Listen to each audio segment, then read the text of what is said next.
Well, good afternoon and welcome to H360 Live. My name is Dave Duplay, and joining me here in the studio is Courtland Long, my colleague from Healthy h360. Courtland, it's good to see you. Good to see you, Dave. We've been traveling lately quite a bit. Yes, we have. So we went to Vienna to a cancer congress. Yep, the European Cancer Congress 2015. It was an amazing event. It was an amazing event, and we learned so much. We were in touch with the advocates. We were in touch with key opinion leaders, physicians, leaders in their field. Absolutely. There seemed to be a big push on palliative care this year. Yes, that was a topic of discussion. We interviewed many world-renowned oncologists about palliative care, and it was really interesting. I'm excited to start getting those videos out. Yeah, absolutely. Well, we have a very exciting show for you today. We have Jackie Lou Raia from the New Jersey Sharing Network coming in. She'll be here in just a little bit. And the New Jersey Sharing Network is a phenomenal organization. We've been working with them for a couple of years now. We go to their events, and they're all about organ and tissue donation and transplantation. And there's no greater gift than the gift of life. And we're going to hear all about the great work that that organization is doing when Jackie arrives. But Courtland, as we always do, we've got a health tip for this week. And this is kind of an interesting health tip, staying healthy in the city that maybe isn't so healthy. Now, I'm not really sure I get that, because if you're referring to New York, I think we're a pretty healthy city. But what's the health tip we have for our audience today? Well, you know, this all stems from the fact that certain things are maybe a little bit more difficult to do in the city. I think a lot of people, us included, think that we're very healthy because we walk a lot, but it can be really difficult to fit in time in your busy work week to, for instance, buy healthy groceries, you know, every week. And so our first tip is to spend money wisely. So instead of using the convenience of shopping at your corner bodega every week, you know, you're spending $5 here, $7 there, you'll actually be saving money in the long run if you head to your local Trader Joe's or your Whole Foods, or even, you know, Key Foods, your local grocery store, rather than shopping at the bodega. I agree with you there. And you know, one thing I noticed, that at least at my little local bodega, is it's not always the healthiest food that they have there. It's food of convenience. Yeah. As a good friend of ours likes to say, it's belly fillers, right? It fills you up, but it's not the healthiest. But what I do like about where we live is all the fresh fruits and vegetable stands that you see on the side streets, because they're coming right from the farmer's market and it's fresh produce. So I like that. But your health tip about spend wisely is a really good one, because I do find myself popping in and it's $5, $6, $7 here and there. At the end of the week, that really adds up. It does add up. And you know, the junk foods that people like to call them, while those do seem cheaper in the short term, you know, you'll most likely be spending less money in the long term, you know, based on having better health from eating fresh fruits and vegetables rather than, you know, potato chips and other high-fat, high-salt foods. Yeah. You know, another great health tip is to find like-minded friends, right? So we do this all the time, right? We find friends to do things with us, and eating healthy and shopping and really managing your health, it shouldn't be any different. Would you agree? I absolutely agree. And so this is something that I do a lot in my personal life. You know, I have friends that I go to yoga class with, and then I have different friends that I go to spin class with. So I find that that makes it a lot easier and makes you more accountable for your health, because if you're going to meet your friends at yoga and using that as a social outlet, you're more likely to do it at the end of the day rather than saying, oh, I'm tired, I just want to go home. Yeah, I agree. And it's very much the same on Healthy h360. We have, you know, fitness areas, and we have areas for diet and nutrition, and people gather there and exchange recipes, and it's great fun. Yeah. And they're like-minded folks coming together. Which leads me to the next tip, right? Speaking of Healthy h360, is make the web work for you. Courtland, what do we mean by making the web work for you? Well, as we spoke about earlier, you know, life is very busy in New York. It's hard to fit in time to run all your errands, to go grocery shopping, things like that. So there is a plethora of websites out there today that will do your grocery shopping for you, and you pick out all the things that you want, They deliver it to you while you're home. You pick a certain window. There's also websites that will pick up your laundry and do all your laundry and then deliver it back to your house. Or there's websites that will actually run your errands, like go to CVS for you or something like that. So make the web work for you. It's there. Fantastic. I like that tip. I try to make the web work for me. However, what I would say is I enjoy going to the vegetable stand. I enjoy going to, because I look at the produce, sometimes I shake it and I listen, sometimes I squeeze it and I feel it, right, to see if I'm getting the freshest produce possible. And so I don't know if I would go on the internet and order something and then it shows up to my apartment and then I'm disappointed. But I think these organizations, these web guys probably have that figured out, right? Yeah, they do. I mean, they have fantastic customer service, but I do prefer personally to go to the grocery store because oftentimes, I want to see what's there. I want to see what's in season and what looks good, and then kind of plan out my week while I'm there in the grocery store. But I do take advantage of some of the other websites, like the ones that come and pick up your laundry. Yeah. Well, I'm going to give you a little personal tip. Okay. You never go to the grocery store when you're hungry. Oh, no, absolutely not. That's a no-no because you end up buying things that probably you wouldn't if you were, full. Yeah, and then you buy so much more. Yeah. Well, as always, we sent our interns out on the streets of New York to see exactly what our friendly New Yorkers thought about using the web and making it work for them, gathering and doing things as friends. So would you like to see the video? Of course. Okay, Matthew, please roll it.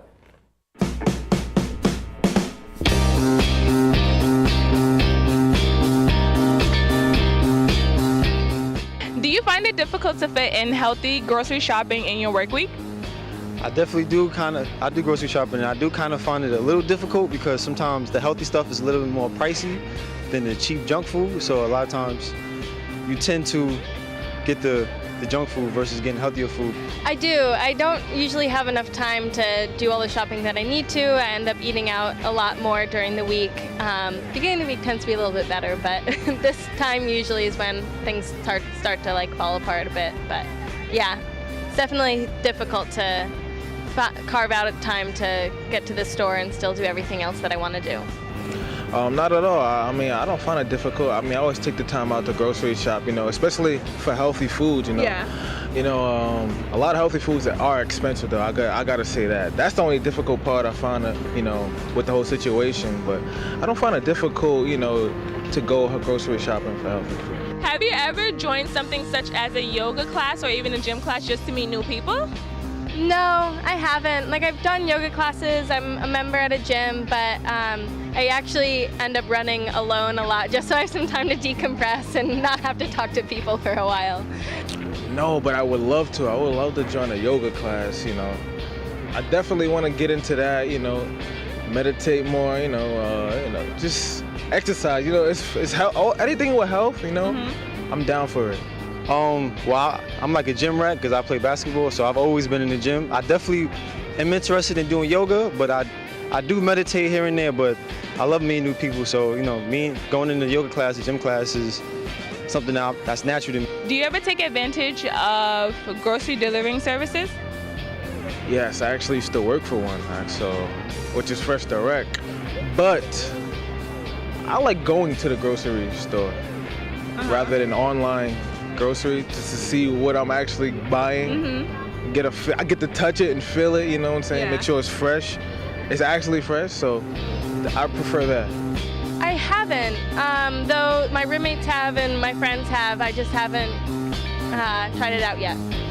I actually don't, but I feel like it would be a lot more convenient if I could just sit home and order my groceries online, but I kind of like to actually go to the grocery store, touch everything, see what I want to pick out, what I want to get, because a lot of stuff can be damaged goods and stuff.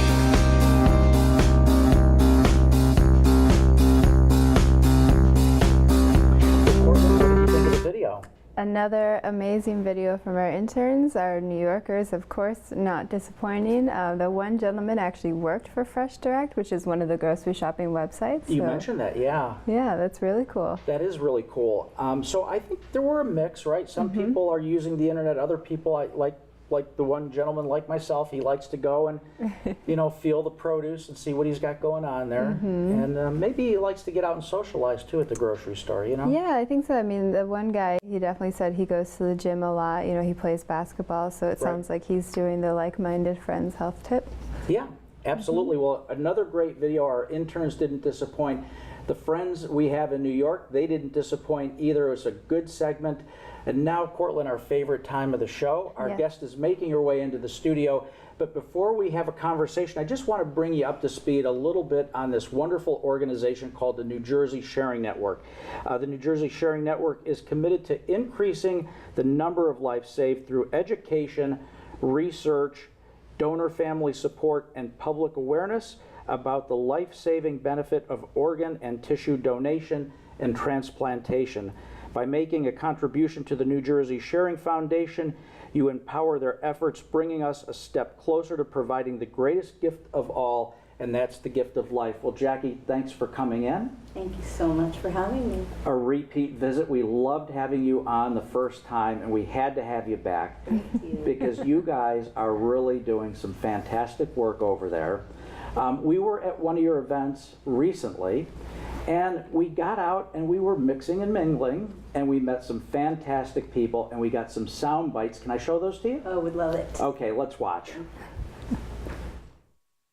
I received a heart 7 years ago. My donor's name was Lauren Patterson. We're running this year in memory of her. For my uncle David Bird, who was the recipient of a new liver.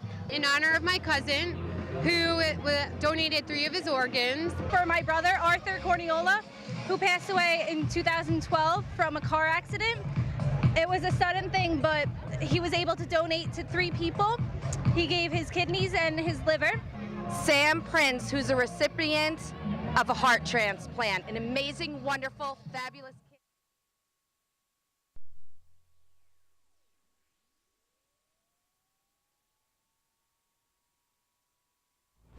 Wow, really inspirational. That day was so much fun. We got to meet so many people. We couldn't fit them all into the little clip, but it was truly a very, very special event for us. And again, thanks for coming in. We have so much to ask you, and so much we want to talk about. We want to help you build awareness. We want to help give that gift of life, which is so, so important. So, Cortland, let's start. Yes, it's such a pleasure to have you in again. You know, we always love spending time with you. Can you give our viewers a little bit of a background on your role at the New Jersey Sharing Network? So at the Sharing Network, I am the Assistant Director of Resource Development, which means that I develop resources, every kind of resource. So whether it be sponsorships for financial resources to support our programs like you guys joined us at the 5K, or education partners or families, anyone who is able to hear and understand the conversation of organ and tissue donation transplantation, those are the resources that we're trying to build. Yeah. So I'm curious.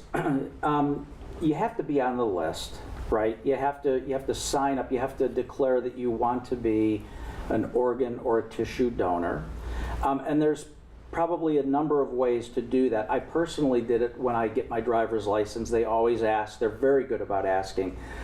In fact, I think at my DMV there's all kinds of signs, donate life, and things of that nature. But is technology playing a role in helping get more people on the registry?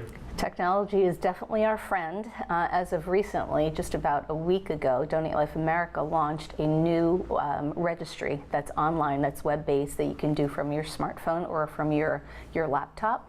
And if you visit www.njsharingnetwork.org and hit the register button, it will take you right to this Donate Life America national registry. So now there are 2 options, Dave, to register to be an organ donor. Wow, that's really great, because we've got to make it easy, right? It can't be burdensome for people to go online, so it's got to be easy. So I'm all about the 1 or 2 clicks and get it done, and that's really great. So are the numbers increasing? Or, you know, they just launched this, I take it, so we probably have high hopes, but what do you think is going to happen?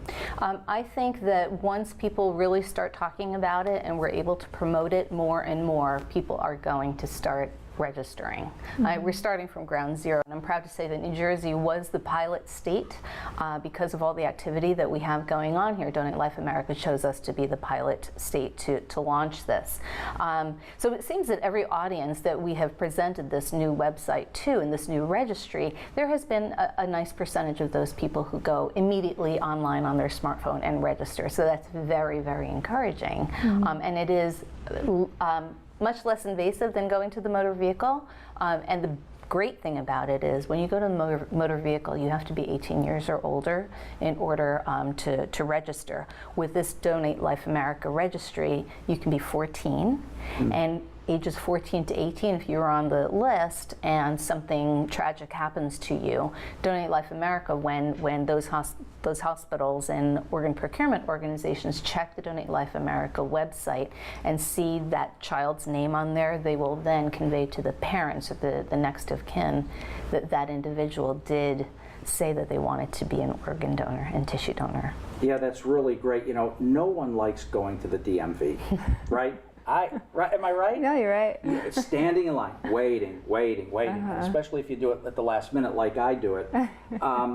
But when you finally get up to the front of the line and you check that box to be an organ donor, you leave the DMV feeling really great. Who can be a tissue donor, and if you have a complicated medical history, does that affect your eligibility? So we say the same thing as we do with organ donation. So you're never too young, too old, and too sick, or you think you've abused your body with all the partying. Let's leave it up to the medical professionals at the time that if you have that privilege to be a potential organ or tissue donor, let's let the medical staff decide whether you are suitable for donation or not. Yeah. So Jackie, I understand and I know, but our viewers probably don't know that you have a very personal story which brought you to the New Jersey Sharing Network. Would you mind sharing some of that with us? I would be honored to, and this is my mom just monopolizing my life. And I love her for it. 5 years ago, I just had picked up my mom at Newark Airport, and we got onto the New Jersey Turnpike. And unfortunately, a tractor trailer hit us from behind. And unfortunately, my mom never woke up from that accident. She suffered a severe head trauma, neck and head trauma. And unfortunately, we didn't talk about what she would want to have happen should we get hit on the turnpike, and she didn't wake up. So fortunately for us, my mom, the way she led her life always was to put other people ahead of herself, and always to be giving and giving. And so when we accepted the fact that but for this machine that was keeping her lungs breathing and her heart beating, that she was gone, the New Jersey Sharing Network then approached my siblings and I and asked us if we thought that my mom would want to give the gift of life. And so the answer was automatically and unanimously and very quickly, thank goodness, absolutely. So my mom gave the gift of life to 3 people with her 2 kidneys and her liver, and she gave the gift of tissue to over 43 others. Wow, that is really amazing. So speaking of numbers, one person, let's say they're in great shape, an unfortunate accident happens, how many people, how many lives can be saved? So one donor can save 8 other people's lives. Wow. With all of their organs. Yeah.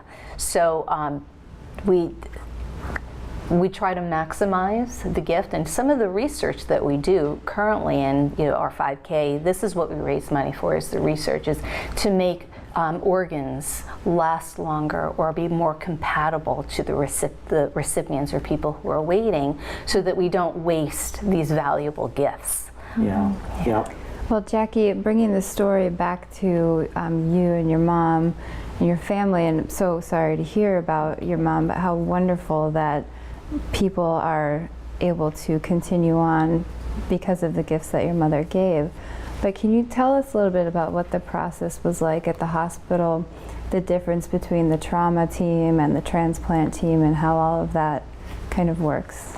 It was pretty memorable for me, even though I was in a trauma bay and so was my 15-year-old son at the time, so we were all in trauma bays separately.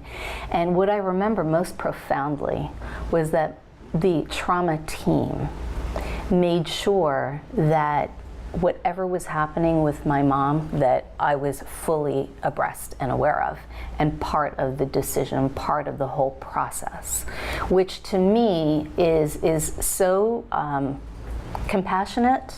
I remember they kept saying to me, you know, your mom was very, very seriously injured, and so they literally walked me through every examination, every step of my mom's care, and made me a true part of her care. So I knew every step along the way where she was at. Mm-hmm. So when they did not one but two confirmatory tests to show that she had no blood flow to her brain, I was ready to accept that because I was part of that process. And I knew that the tests were coming, and I knew what the results were as they were being done and completed. And so when it was time to say, you know, again, but for this ventilator that's keeping her heart going and her lungs going, Mom is gone. Yeah. So we really, without their care, the trauma team, I would not have been in the mental state to say, okay, I know that they have done and will do everything possible to save her. And then when it was finally time to make the decision, I knew in my heart that everything was done. As far as the transplant team, now we didn't deal with them. You know, the sharing network is the one very much behind the scenes. Once we gave authorization for them to recover and get those gifts of organs and tissue from my mom, my family really stepped aside from that point on, and that was our personal choice. Mm-hmm. Some families choose to be more stay with their loved one longer, but I guess in an effort to kind of remove my son and myself from that whole hospital atmosphere, we chose to leave and let the New Jersey Sharing Network do what they do absolutely best. Yeah. Yeah. So then you decide, I have to go to work for this organization, right? You're so passionate, and so you see the good work they're doing, and now you're there. So how did that happen? It took me 2 years to realize how awesome the New Jersey Sharing Network is. I just could not deal with anything. I couldn't open an envelope. I didn't take a phone call. I just couldn't deal with that. We were dealing with a lot of my medical things, worried about my family, the trauma that we had been through. But on her second anniversary, I decided that I wanted to do something special for her and celebrate her birthday in heaven. And so I decided to meet her recipients. And so I was fortunate enough to have agreement with her 2 kidney recipients, and so the New Jersey Sharing Network was nice enough to put together a reception for us. The liver recipient chose not to come. Now, whether it was a bad day for her or she just wasn't in the proper mindset, I didn't get to meet her, but knowing that my mom helped that third person was enough for me. Mm-hmm. That day of my mom's reception, I found out that there was a position open, and I wasn't considering moving because I had a really good job and really important job, and 3 weeks after that, I no longer had a job. So fate had it so that the federal government shut down my program at the college that I was with, and I found myself available now to go and work for the New Jersey Sharing Network. And so again, my mom is leading me in a very distinct path. What a wonderful story. Yes, so your mother was able to save 3 people and help so many more with tissue, and one donor can save up to 8 lives. So what kind of numbers are we talking about on the waiting list? You know, how many people are waiting to receive the good news? So the number fluctuates by the minute pretty much, but right now there are about 122,000 people on the waiting list across the country. Wow. Mm-hmm. Yeah. So, I mean, now you see why it's so important to get on the registry and give the gift of life. You've got to go to this website, the New Jersey Sharing Network.org. Yes. And really look at what they're doing and how they're working with people, because it's so impressive. You guys are really doing a lot of great work. In fact, I think what you do is looking to be replicated around the country in many ways. I'm curious about some of the cultural and religious aspects of organ donation. It has to play into the numbers somewhat.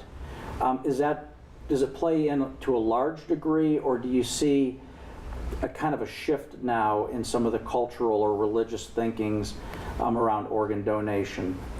So the more we speak to people, it doesn't matter what culture, what color you are, what religion you are, the more we speak to people, the more, I want to say, buy-in and understanding we get from those individuals. So communication and the getting rid of all the myths and misconceptions is critically important. Are we moving to the right with better understanding? I think so. I think yes. Individuals will come up to our presenters, me, anyone else who speaks on behalf of organ procurement organizations and New Jersey Sharing Network. People will come up and say, now I get it. Now I get it. So is it a religious thing? There, in maybe 5-10 years ago, well, not many, but there were some religions that said absolutely no to organ donation and tissue donation. Now, every major religion in the world accepts and condones, if you will, organ and tissue donation, because the belief is that there is no better gift and no better act of charity than to give one the gift of life. Yeah. Mm-hmm. And speaking of multicultural aspects, can people of all ages, races, and ethnicities donate organs and tissues? Well, that's the thing. This thing of organ donation and receiving knows absolutely no barriers at all. Mm-hmm. So no age limit, no economic barriers, no religion, no education, nothing. So that is why it's so critically important for us to speak to the world at large, because everyone could be impacted as either a donor or a recipient. So do you see some ethnic groups, there's more of a demand? Well, minorities, so my mom, the two recipients that I met were both African American. And so later on I found out that minorities make up the majority of the list of the people waiting, yet we are less likely to say yes to donation. So that said to me, we have a lot of work to do in minorities and multicultural communities. And so do we target those? Yes, we do. Trying to engage people in different languages, making sure that our volunteer corps comes from different communities, comes from different religions, so that they can then be trained and go into their houses of worship or go into their social circles and their communities and say, guys, this is the right thing to do. Mm-hmm. Because we can save and enhance lives together. There are people dying every day, and we can impact that. Yeah. Okay, so this ties in directly with some information that I found on your website, and that is that African Americans, Asians, Pacific Islanders, and Hispanics and Latinos are 3 times more likely than Caucasians to suffer from a condition that may require a transplant. So, why do you think that this is happening?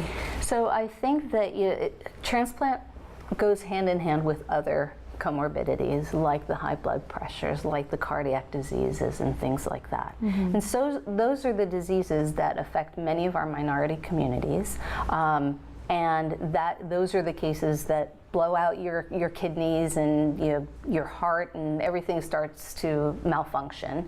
And so that is why there's, I think, a direct correlation between those illnesses that plague minority communities, and so that's why we're making up most of the list. Mm-hmm. Yeah, that's interesting. Let's shift gears a minute. What is this HERO Act that I hear about? So the HERO Act is an act that it requires every public school and nursing schools to offer a curriculum specifically teaching to organ and tissue donation transplantation. And it has been phenomenally important to us here in New Jersey, as every day we have public schools calling us and saying, can you come in and can you do a presentation? Just had one this morning. So generally those are given during health classes or our driver's ed classes when kids are starting to think and starting to go into motor vehicle and things like that. It is a mandate, but we still have a lot of work to do there, because are we in every school? No, we're not. And do we want to get into the private schools? Yes, we do. Yeah. So it is a law that they have to present some degree or some curriculum that talks about organ and tissue donation transplantation. And we're here to help. Yeah. So for community outreach, you guys go into a lot of schools. You were just speaking about this. And so how can our viewers become more involved and help with the community outreach or volunteering or other things of that nature? I would love to have as many people visit www.njsharingnetwork.org as possible and go under volunteer and see all the different kinds of volunteer opportunities that we have. The one critical thing, though, that we stress is that we can't just have everybody going out, because we're talking about, last week we heard life and death, but it really is life in life. And the numbers that we talk about, the clinical aspects that we talk about, we want to make sure that we're all saying the same thing. So we ask our ambassadors, if you will, to come to ambassador training and to sit through a fairly stringent course. And then we do background checks, because we're sending our ambassadors into schools and corporations. So we want to make sure that when we send our representatives in, that we can say to our partners, this is the top notch, this is cream of the crop, and they're vetted out, and they're going to be great for your company, your school. So those are some outreach people that we use to go into the schools, corporations, and just the community. We need people to knit and crochet shawls of love that we send to each of our donor families, because when you lose your loved one, that physical act of being hugged by something that is called a shawl of love that is given in the name of your loved one means so much. So we need craftspeople. We need office volunteers. We need people who will get involved with sensitivity checking for literature or any ideas, because as we keep saying, exposure to this information, communication to the community is the key thing that's going to help us impact and take down that waiting list. Yeah. Now, I know you have an event coming up in less than a week, I believe. Yes.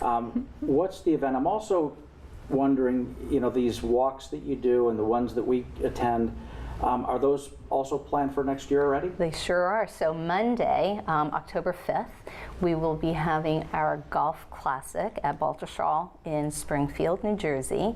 And we still have space open, so if you'd like to play Baltusrol, please come and join us. Visit our website. You can register right there. The 5Ks have gained so much popularity because it truly is, and you were there. I don't know if you could feel the healing and the love that was in the air at those things. We have actually reached capacity for our June walk in New Providence. And so this year we added on a second one up in Bergen County, where we gathered an additional 2,000 people, right? 2,000 families that are coming to heal and to celebrate life.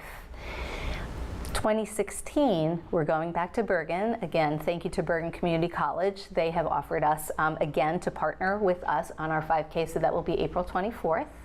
And then we're going, of course, back to our flagship event in New Providence, and that's going to be on June 5th. And then for our southern folks, we are headed down to Monmouth County, and we are starting our planning this next week and hope to be at one of the community colleges down there in the middle of September of 2016. So we're spreading the love. Yep. All throughout the state. And all of this information can be found at njsharingnetwork.org. Correct. Right, njsharingnetwork.org. Go there. You can get all the information on each one of these events. You can donate time to the organization. Jackie's, you've got, I'm not sure I can knit the shawl, but I'm going to be there, and I'll do office work or whatever it takes, but I'll be there. You can count on me. Thank you. I can't wait to come to your event next year. I mean, it was so much fun this summer. And so here on Healthy h360, we love takeaway messages, and we're coming to the end of our show. So if you could take this opportunity to look directly into the camera and give our viewers a couple takeaway messages, what would you have to say? If I could just beg of the Healthy h360 audience, the gift of life is so precious. Less than 1% of people who pass away have the privilege to give the gift of life. And so our audience, or our target, is so limited, and yet the list continues to grow and grow. I urge you to think about, have that conversation internally, have that conversation with your loved ones. What would you want to do if you were faced with a situation and the ability to give the gift of life? yes, go on, register, go to motor vehicle, go on to our njsharingnetwork.org website and register on the Donate Life America registry. But at the very, very least, have that conversation. And if you have children, if your children are old enough to understand life and death and wellness and dying, they're old enough to have the conversation of would they, if they were in that situation, want to save someone else if they weren't using their organs anymore. So that would be my takeaway. Yeah. Thank you. Jackie, thanks so much for coming in. Thank you so much. You're always welcome. Thank you. So, Thanks. well, that's our show for this week. Again, thank you for coming in. I'd like to thank the viewers for tuning in, and I'd like to thank our sponsors for making this all possible. Remember, all of our episodes can be viewed on demand at healthyo360.com, and our podcast can be found in the iTunes Store. Well, we are all over social media on Facebook, Instagram, Twitter, and Pinterest, and we use the hashtag #RealStories when posting. We'd appreciate it if you did the same. On behalf of Dave Duplay, myself, and the entire Healthyo360 family, we hope you have a good day, and we look forward to seeing you again next week.